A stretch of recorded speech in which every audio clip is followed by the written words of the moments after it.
இந்த பகுதியை உங்களுக்கு வழங்குவோர் பூர்ணிஸ் பொட்டிக், சென்னை.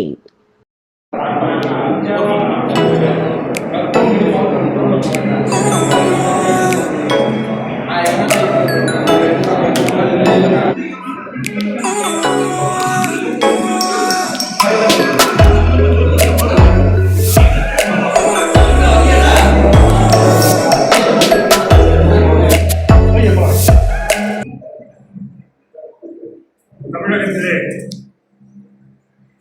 இன்று 10க்கும் மேற்பட்ட விவசாயிகள் சங்கத்தினுடைய நிர்வாகிகள் பிரதிநிதிகள் இந்த பத்திரிகையாளர் சந்திப்பை கலந்து கொண்டிருக்கிறோம்.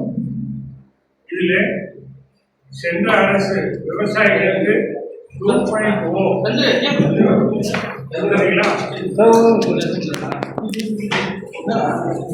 பல்வேறு பகுதிகளிலிருந்து 10க்கும் மேற்பட்ட விவசாய சங்க தலைவர்கள் பிரதிநிதிகள் இங்கே கலந்து கொண்டிருக்கிறோம்.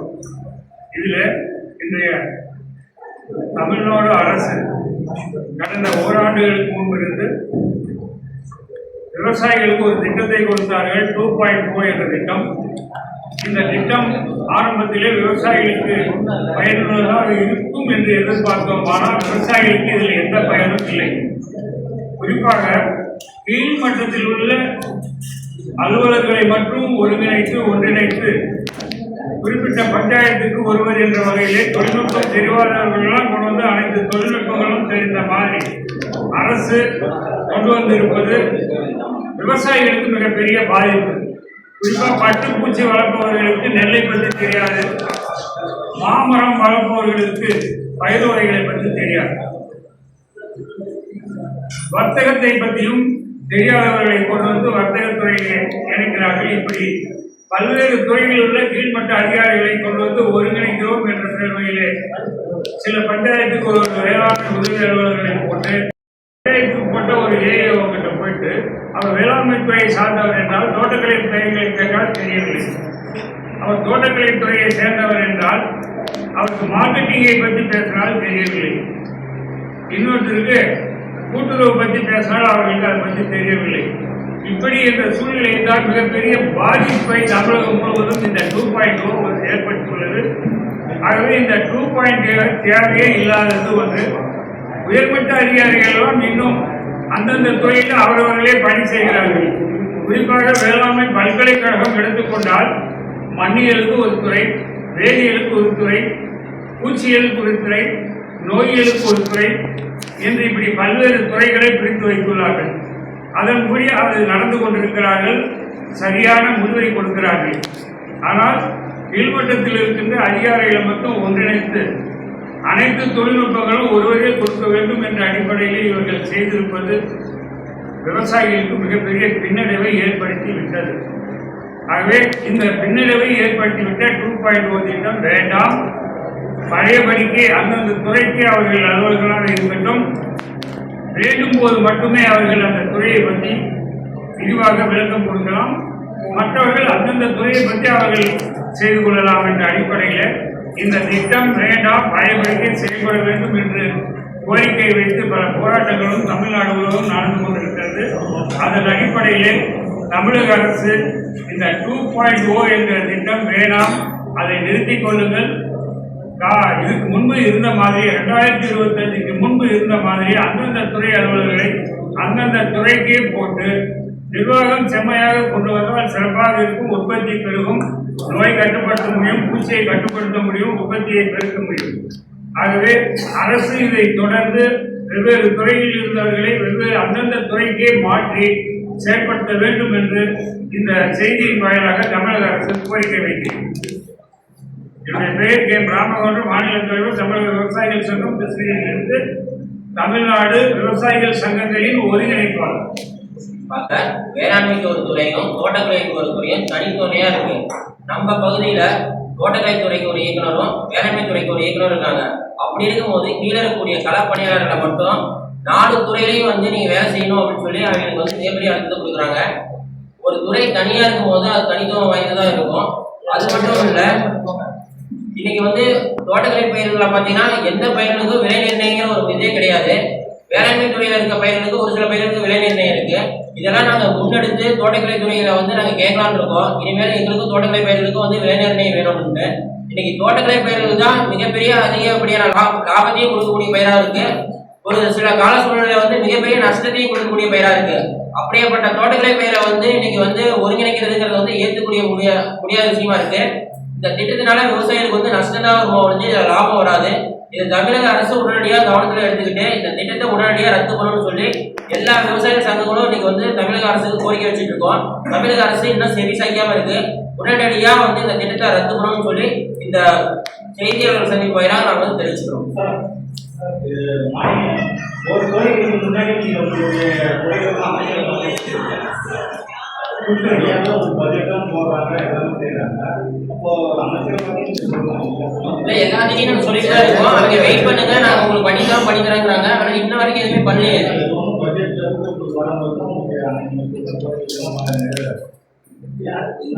பட்ஜெட்ல கருத்து கேட்பு கூட்டத்திலே நாங்க வலியுறுத்திருக்கோம். அப்போ என்ன சொன்னாங்கன்னா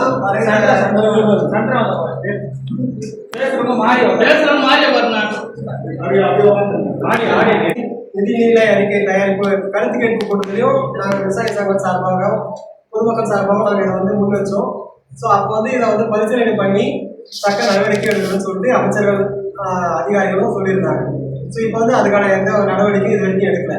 ஸோ அதனால இப்போ அடுத்த விவசாய சங்க சார்பாக நாங்கள் மறுபடியும் அமைச்சரை பார்க்கணும்னு சொல்லிட்டு கேட்டிருக்கோம். அதுக்கான வாய்ப்பு கொடுக்குறேன்னு சொல்லியிருக்காங்க. அதுக்கான நடைமுறை இன்னும் படத்துல நீங்க பாத்தீங்கன்னா வாழ்வாதாரமே பாத்தீங்கன்னா இந்த தோட்டக்கலை துறையை நம்பிதான் அவங்களுடைய வாழ்வாதாரம் போயிட்டு இருக்கு.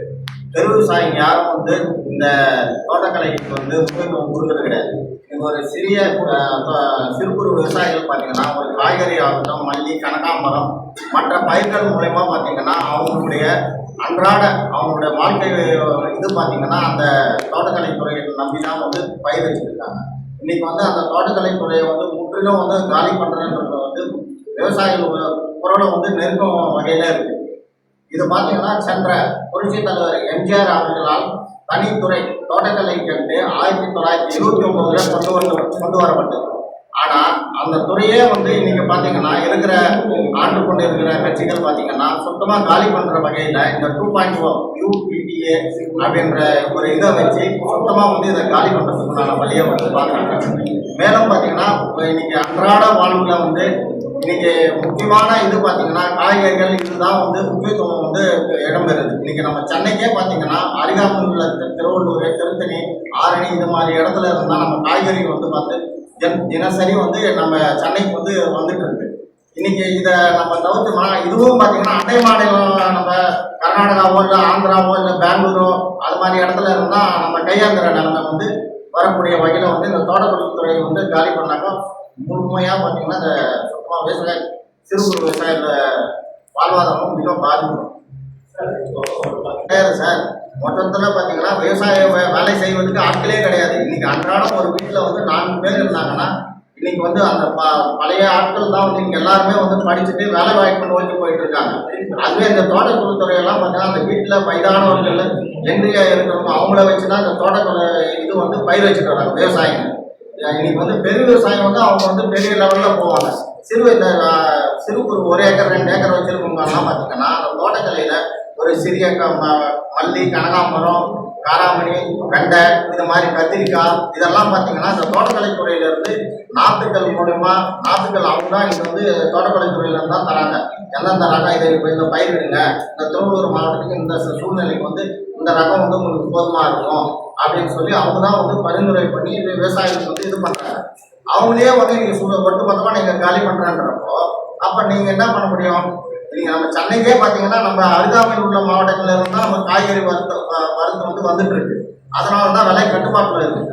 இதுவே நீங்கள் ஆந்திராவோ மற்ற மாநிலங்களில் நீங்கள் நம்ம நாடுறப்போ அப்போ விலைவாசி ஏற தானே கூடும். காரணமாக விலையேற்றம் ஏற்படுது. அரசாங்கம் உற்பத்தி கொடுக்க அந்த உற்பத்திக்கு சரி கட்ட மாதிரி மானியங்கள் கொடுத்து உங்களுக்கு கம்மி விலைக்கு கொடுக்கணும், எங்களுக்கு கட்டுப்படி ஆகிற விலையை கொடுக்கணும். அதை அரசு செய்யாத காரணத்தினால்தான் விலையேற்றங்கள் வரும். விலையேற்றங்கள் இல்லாத காலத்துக்கு எப்படி வேளாண் பொருள்கள் மட்டுமே விலை குறைவாக இருந்துவிட்டால் விவசாயத்தை விட்டு போயிடுவான். அண்ணன் சொன்ன மாதிரி இப்ப இருக்கிறவங்க கூட 50 வயசுக்கு மேல இருக்கிறவங்க விவசாயம் பண்றாங்க. இந்த 50 வயசுக்கு கீழே இருக்கிறவங்க கூட எந்த பிள்ளைங்களும் டவுன் இந்த மாதிரி வேலைக்கு போயிட்டாங்க. இப்ப விவசாயம் பண்றதுக்கு ஆள் இல்லை. இப்போ இன்னொரு 10 வருஷத்துக்கு தான் உற்பத்தி இருக்கும், படிப்படியா அது குறையும். அடுத்த 10 ஆண்டுகளில் வேளாண்மை செய்வதற்கு ஆட்களே இருக்க மாட்டால் விவசாயம் நின்று போகும். அப்போ வேளாண்மை துறை அலுவலர்கள் புதிய தொழில்நுட்பங்களை அந்தந்த துறை தனித்தனியாக இருந்தால் தான் கொண்டு வர முடியும். நீங்க ஒன்னா நினைச்சுட்டா கொண்டு வரவே முடியாது. இதை பாயிண்டா நீங்க எடுத்துக்க. விவசாய நிலமே பார்த்தீங்கன்னா சொல்றாங்க 64% இருக்கிறாங்க. சார் நீங்க சந்தோஷம் இல்லை சார், சந்தோஷம் 40 வயசுக்கு உள்ள இருக்கிறவன் விவசாயத்துல இல்லை. அவன் கூட நகரத்துக்கு எங்க பிள்ளைகளையும் நாங்க அனுப்பிச்சிட்டோம். இன்னும் 10 ஆண்டுகளுக்கு எங்களால விவசாயம் பண்ண முடியும். முதல்வர் ஐயாவே என்ன சொன்னாருன்னா, விவசாயம் வருவான்றாரு. ஆனா அந்த விவசாயத்துக்கு முக்கியத்துவம் கொடுக்கணும். அந்த 10 ஆண்டுக்குள் விவசாயத்தை மாடிப்பை அரசு பண்ணணும். ஆனா இப்பே குளறுபடி அனைத்து துறையும் ஒன்னா இணைக்கிறேன்னா இன்னும் ஒரு அதிக குளறுபடியாய் விவசாய உற்பத்தி நின்று இன்னும் கொஞ்சம் நீங்க கேட்ட கேள்வி மாதிரி பற்றாக்குறை அதிகமாயி வெங்காயம் 500 ரூபாய்க்கு வச்சு இல்ல அந்த மாதிரி வந்துடும். அந்த சூழ்நிலை வராம பார்த்துக்க வேண்டியது அரசாங்கத்தினுடைய பொறுப்பு. நாங்க பல போராட்டங்கள் பண்ணியிருக்கோம். துறையை இணைக்காதீங்க, இணைச்சா பற்றாக்குறை வரும், வறுமை வரும், விலைவாசி உயரும். கையில் அரசு தன் பேரை காப்பாற்றிக் கொள்ள உழவினர் ஏற்பட்டால் இறக்குமதி பண்ணி தான் ஆகும். அந்த இறக்குமதி பண்ணாம தடுக்கிறதுக்கு தான் நாங்களும் கோரிக்கை வைக்கிறோம், போராட்டம் பண்றோம். பின்னது உலகம் அப்படின்னு சொல்லியிருக்காரு. உலகமே ஏர் பின்னால்தான் சுழலுது, ஏர் இல்லைன்னா ஒண்ணுமே இல்லைன்னு ஒரு திருவள்ளுவர் சொல்லிட்டார். அப்படி இருக்கிற இந்த 2000 வருஷம் கழிச்சும் இன்னும் விவசாயிகளுக்கு விடிவு கொடுக்கல அப்படிங்கிறதான் எங்களுடைய கேள்வி. இந்த துறையை பிரிச்சு வச்சது இன்னைக்கு நேற்று பிரிச்சு வைக்கல. 40 வருஷத்துக்கு முன்பே துறையை பிரிச்சு விவசாயத்தை பெருக்கினார்கள். அரிசி பற்றாக்குறையா வேளாண்மை துறையை டெவலப் பண்ணு, உற்பத்தி பெருக்கு, காய்கறிகள் பழங்கள் பெருக வரலையா, வறட்சியா பற்றாக்குறை வந்துச்சா, தோட்டக்கலைத்துறை பண்ணு அப்படின்னு துறையை பிரிச்சு பெருக்கினார்கள். 1ஆம் துறை இருந்தா எனக்கு என்னப்பா கவலை, சம்பளம் வந்தா போதும் அவன் போயிட்டான்னா உற்பத்தி பெருகாது, பற்றாக்குறை வரும், பிரச்சனைகள் வரும். இன்னைக்கு பேர் மட்டும்தான் பட்ஜெட்ல இந்த வாட்டி பாத்தீங்கன்னா பேர் இல்லைங்களா, போன சென்ற ஆண்டு இது ஒதுக்கின பட்ஜெட்ல நிதி கூட இந்த வருடம் பேர் இல்ல. அப்ப நீங்க இதுல இருந்து நீங்களே இந்த பத்திரிகைகள் நீங்களே இதை வெளிக்கொண்டு வரணும். விவசாயத்துக்கு எந்த அளவுக்கு பட்ஜெட்டை போன சென்ற ஆண்டு ஆட்சி செய்த திமுகவுக்கும் இப்ப இருக்கிற தாவக அரசுக்கும் என்ன உடைய வேறுபாடு? உழவர் அலுவலர் தொடர்பு திட்டங்கிற திட்டத்தை எந்த விவசாய சங்கமும் ஏற்கல, எந்த விவசாயிகளும் இதை வரவேற்கல. எப்படா இந்த சங்கம் வந்ததுன்னு நாங்க பார்க்கும்போது இது ஒரு காழ்ப்புணர்ச்சியின் காரணமாக தான் இந்த திட்டமே வந்திருக்குது. அதாவது வேளாண்மை அலுவலர்கள் அதிகப்படியான பணிகளை செய்யறதாகவும், தோட்டக்கலைத்துறை அலுவலர்கள் குறைந்த பணிகளை செய்யறதாகவும் அவங்களுக்குள்ள இருக்க ஒரு காழ்ப்புணர்ச்சினால நான் மட்டும் ஏன் வேலை செய்யணும், அவங்களே வேலை செய்ய வைக்கணும்னு சொல்லி அவங்களே இந்த உள்ள இருக்க வந்த திட்டம் தான் இந்த திட்டம். இதை யார் கொண்டு வந்திருக்காங்க அப்படின்னு பார்த்தா வேளாண்மை அலுவலர்கள் வேளாண்மை உதவி அலுவலர்களோட சங்க தலைவர் தான் இந்த திட்டத்தை கொண்டு வந்திருக்காரு. அவருக்கு நான் ஒரு டைம் தொடர்பு கொண்டு பேசும்போது அவர் எனக்கு சொன்ன கருத்து என்னன்னா, நாங்க உங்களுக்கு 4 குழந்தைகள் இருக்கு, ஒரு குழந்தைகளுக்கு கஞ்சி சோறு போறீங்க, ஒரு குழந்தைகளுக்கு தயிர் சோறு போறீங்க, ஒரு குழந்தைகளுக்கு மட்டும் கறி சோறு போறீங்க, இதை நாங்க எப்படி ஏற்றுக்குவோம்? நாங்க வேலை செஞ்சுட்டு இருக்கோம், அவங்க வேலை செய்யாம இருக்காங்க அப்படின்னு சொல்றாங்க. நீங்க ஜாயின் பண்ணது வேளாண்மை துறையில, உங்களுக்கு பணி சுமைகள் இருந்தா அதிகப்படியான வேளாண்மை உதவி வேளாண்மை ஆட்கள் வேணும்னு சொல்லி நீங்க அரசுக்கு சொல்லி நீங்க ஆட்கள் எடுங்க. அதை விட்டுட்டு சம்மந்தமே இல்லாம ஒரு காழ்ப்புணர்ச்சி காரணமா ஒரு திட்டத்தை கொண்டு ஒரு சுயநலத்துக்காக இங்க விவசாயிகளோட வாழ்வாதாரத்தை அழிச்சிட வேணாம்னு தான் நாங்க அப்ப இருந்து போராடிட்டு இருக்கோம். ஐயா சொன்னீங்க நீங்க இன்னைக்கு விவசாயிகள் இளைஞர்கள் கம்மியா இருக்கிறீங்க. இன்னைக்கு உற்பத்தி செலவு கூட்டிட்டு போயிட்டு இருக்குது. இன்னைக்கு வேலைக்கு ஆட்கள் கிடைக்கிறது இல்ல, தண்ணி பத்தா கூட உற்பத்தி பண்ணக்கூடிய விலைகளுக்கு நிர்ணயமான விலை இல்ல. இப்படி நஷ்டத்திலே போயிட்டு இருக்க தொழிலுக்கு யார் வருவாங்க? இளைஞர்கள். எங்களை மாதிரி ஒரு சில இளைஞர்கள் தான் இந்த விவசாயத்தை விடக்கூடாதுன்னு சொல்லிட்டு நாங்க போராடிட்டு இருக்கோம். அப்படியேப்பட்ட சூழ்நிலை அரசு கவனிக்காமல் எடுத்துக்கொண்டு இளைஞர்களுக்கும் முன்னுரிமை கொடுக்கணும், இந்த திட்டத்தையே ரத்து பண்ணணும். வரக்கூடிய விவசாயிகளுக்கு இனி வரக்கூடிய விவசாயிகளுக்கு அவங்களுக்கு என்ன திட்டங்கள் வேணும்னு கேட்டுதான் செயல்படுத்தணுமே. இந்த தடவை என்ன எப்படி பண்ணிருக்காங்க? இன்னைக்கு விவசாயிகள் கருத்து கேட்பு கூட்டம்னு சொல்லிட்டு தமிழ்நாட்டிலே 4 இடத்துல 5 இடத்துல தான் வச்சிருக்காங்க. போன தடவை திமுக ஆட்சி காலத்தாச்சு ஒரு மண்டலத்துக்கு அப்படின்னு சொல்லி வச்சிருக்காங்க, அதுல 4 மாவட்டம் மட்டும் தான் பங்கேற்றாங்க. இந்த தடவை விவசாயிகள் கருத்து கேட்பு கூட்டத்துல தமிழகத்துல எத்தனை இடத்துல நடத்திருக்காங்க? நீங்க கேள்வி கேளுங்க, பத்திரிகையாளரா நீங்க கேள்வி கேளுங்க. அமைச்சரை பார்த்து எங்களோட கருத்துக்களை கூட சொல்ல முடியாத அளவுக்கு நடத்திருக்காங்க கூட்டத்தை. சில இடத்துல வந்து முக்கியமான நடவடிக்கை என்ன? இந்த திட்டத்தை கைவிடல அப்படின்னா அனைத்து விவசாய சங்கங்களையும் ஒண்ணு திரட்டி மிகப்பெரிய அளவுல இந்த சென்னையிலே வந்து நாங்க மிகப்பெரிய போராட்டத்தை விவசாய சங்கத்து மூலியமாவே நாங்க போராட்டம் இருக்கோம். அதிகமான ஆட்கள் இருக்காங்க. அதே மாதிரி கருணை அடிப்படையில் நிறைய வேகன்சி இருக்குது. அவங்களோட அதிகமாக இருக்கிறாங்கன்னு சொல்றாங்க. எந்த கவர்மெண்ட்டும் அதிகமான ஆட்களை போடல. இருக்கிறவங்க தான் இருக்காங்க. நிறைய அப்பாயின்மெண்ட் இப்ப எங்க திருவள்ளூர் மாவட்டத்துல பாத்தீங்கன்னா 60 பேர் இருந்தாங்க. ஒரு தோட்டக்கலை துறையில வந்து 60 பேர் வந்து இருந்த இடத்துல நீங்க 30 பேர் தான் வேலை செய்யறாங்க. அந்த 60 பேர் வேலையை வந்து 30 பேர் தான் செய்யறாங்க திருவள்ளூர் மாவட்டத்திலே பாத்தீங்கன்னா. அப்ப டோட்டலா தமிழ்நாடு இதான் நீங்க இருக்குங்க. அப்போ வந்து எந்த அளவுக்கு வந்து ஒரு அதிகாரிக்கு வந்து அவங்களுடைய சுமை எவ்வளவு இருக்குன்னு நீங்க எதிர்பாருங்க. அப்போ வந்து அந்த 30 பேர் வந்து 60 பேர் வேலையை வந்து அந்த 30 பேர் செய்யறப்ப அவங்க எந்த இடத்துக்கு போய் எந்த விவசாயியை பார்த்து என்ன தொழில்நுட்பம் என்ன அந்த இடத்துல என்ன சம்மந்தப்பட்ட இது அப்படின்னா அவங்க என்ன செய்ய முடியும்? செய்ய முடியாது. விவசாயத்துக்கு இவங்க முக்கியத்துவம் கொடுக்கணும். ஒரு அரசும் பார்த்தீங்கன்னா விவசாயத்துக்கு முக்கியத்துவம் கொடுக்காம விவசாயத்தை சுத்தமா ஒழிச்சுன்ற வகையில தான் வந்து எடுத்துட்டு வராங்க. ஐயா கடைசியா இறுதியா ஒன்னே ஒன்று சொல்லிக்கிறோம். இந்த சட்டங்களும் திட்டங்களும் மக்கள் பயன்பெற வகையில இருக்கணும். விவசாயிகளை கேட்டு இந்த திட்டத்தை கொண்டு வர சொல்லுங்க. இந்த திட்டம் வந்தா விவசாயிகளோட வாழ்வாதாரம் வந்து வீணா போயிடும். இன்னைக்கு இளைஞர்கள் வந்து விவசாயத்துக்கு வரதில்லை. தோட்டக்கலை துறை தான் வந்து இன்னைக்கு வந்து அதிகப்படுத்தணும். ஏன்னா இன்னைக்கு வந்து ஒரு ஹாஸ்பிட்டல் போனா கூட உடம்பு சரியா காய்கறிகள் சாப்பிடுங்க தான் சொல்றாங்க ஒழிஞ்சு நீங்க வந்து மற்றபடி எதுவும் சொல்ல மாட்டாங்க. காய்கறி கீரை தான் சொல்றாங்க. அதனால காய்கறியும் கீரையையும் உற்பத்தி பண்றதுக்கு எங்களுக்கு உதவியுமாறு கேட்கிறோம். அதே மாதிரி தோட்டக்கலை பயிர்களுக்கு விலை நிர்ணயம் வேணும் எங்களுக்கு.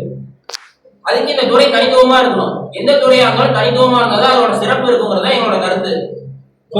இப்போ இந்த மாதிரி ஒரு இணைப்பு நடக்குதுன்னா இந்த துறையே யாருக்காக இருக்கு? விவசாயிகளுக்காக இருக்கு. ஆனா விவசாயிகள் கிட்ட இவங்க ஒரு வாரம் கூட கேட்டதே இல்லையே. அவங்களா முடிவு எடுத்துக்கிறாங்க. எது நல்லது, இப்படி பண்ணா நல்லதா கெட்டதான்னு கேட்கல. அதுக்கப்புறம் பாத்தீங்கன்னா இதை நம்பி தோட்டக்கலை கல்லூரியில வந்து தோட்டக்கலை பணியில சேரலாம்னு சொல்லி ஏகப்பட்ட மாணவர்கள் படிச்சுட்டு இருக்காங்க. அவங்களுடைய எதிர்காலம் என்ன ஆகும்? அதுக்கு என்ன ஒரு முன்முடிவு எடுத்தாங்க? ஏதாவது ஐடியா பண்ணாங்களா? எதுவுமே இல்லை. இப்போ அவங்க படிச்சுட்டு எந்த துறையில போய் பரிசு எழுதுவாங்க? எந்த துறையில வேலைக்கு சேருவாங்க? ஆல்ரெடி வந்து இருக்கிறவங்களே வந்து சீனியாரிட்டி அடிப்படையில வந்து வேலைக்கு சேரணும், ஒன்னா இணைச்சிட்டோம்னா தோட்டக்கலையிலே வந்துடலாம், இதுக்குள்ள வந்துடலாம் அப்படின்னு நினைச்சு விவசாயத்துறையில நினைக்கிறாங்க. ஆனா தோட்டக்கலை துறையில இளம் மாணவர்கள் வந்து பரிசு எழுதி வேலைக்கு. இந்த பகுதியை உங்களுக்கு வழங்கியோர் Sai Sankara Accucare, law of attraction, Chennai Valasaravakkam. இந்த பகுதியை உங்களுக்கு வழங்கியோர் அசீனா மேக் ஓவர் அண்ட் ஆரிவர், ராமநாதபுரம்.